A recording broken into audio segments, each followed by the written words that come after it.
People are they're gonna say things, I know. Things about me, I know. It's gonna make you stop loving me. Shh. Don't talk like that. Montgomery Cliff. That name alone means a legend, a tragic figure, a genius. Yet when I hear that name spoken out loud, or whenever he comes to mind, my feelings are deep and personal.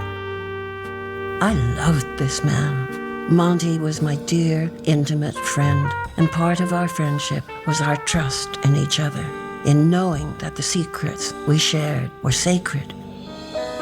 There are so many things I can't tell you about Monty, but there are a few things which I think he wouldn't mind. I can tell you about the first time Monty and I met.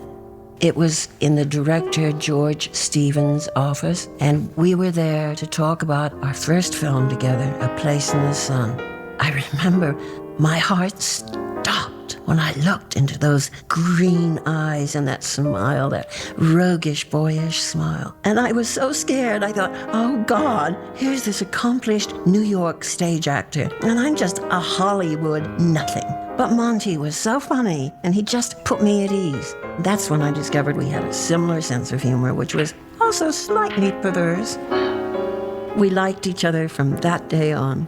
We connected, and I think that comes through in the film. Also, what comes through is how Monty pours his heart and soul to making his character, the drifter George Eastman, believable. Of all the actors I've worked with or watched, Monty became his character because he was passionate about bringing reality and absolute truth to his characters. Truth was everything to him. Oh, if I can only tell you how much I love you. I can only tell you all. Tell Mama. Tell Mama all. Monty's intensity and dedication made such a deep impression on me. Working on this film with him made me feel like I was an actress. And I studied Monty. I studied the way he performed. And that's when I realized that acting wasn't a game. I wasn't playing with dogs or horses anymore. I was working with a great director, George Stevens, and Monty, a brilliant young man. Well, why, at this time, did you engage the boat to row the girl out onto the lake?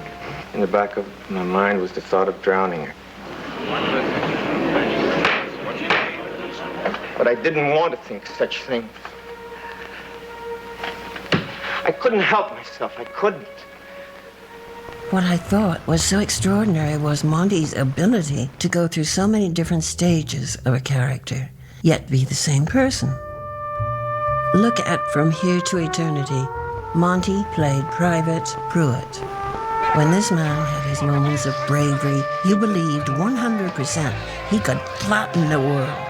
And yet the same man could be flattened by one girl's rejection. I'm sorry.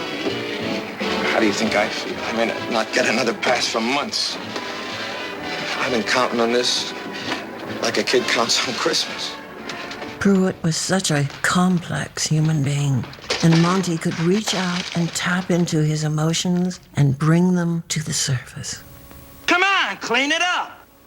Clean it up yourself. What? You heard me. Rub your own nose into the water, right? You know better than talk back to a non-commissioned officer? Yes, sir. But I've never liked being spit on, sir, not even by a non-commissioned officer.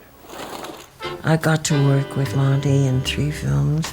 It was in the middle of Raintree County when Monty had his terrible accident. He wrapped his car around a telephone pole 2 turns from my house. Monty was in the hospital for 3 months, and the wreck obviously had an effect on his looks. What it did was take away the delicacy of his features, not the beauty, but the delicacy. He was in terrible pain, and the pressure on him to finish the film was awful. That 4th of July race, what happens when you win? Well, according to a friend of mine, if I win, a beautiful girl will place a garland of oak leaves on my sun-colored locks. I'd like to be that girl. Maybe it can be arranged. Of course, Monty didn't like himself in this film, but that wasn't unusual for him. He never liked himself on the screen. I don't think any of us do.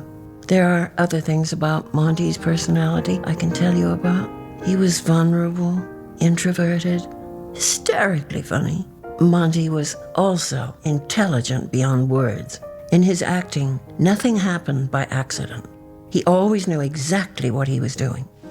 My mother, what you say about her, she was a woman, a servant woman who worked hard. She was a hard-working woman.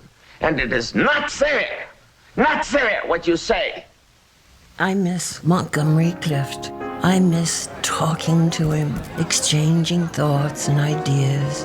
I miss laughing together and doing silly things together. He was the best friend I've ever had, and I think he would say the same about me. He was so brilliantly talented and such a tragic figure. Oh, I loved him, and I still do. Seems like we always spend the best part of our time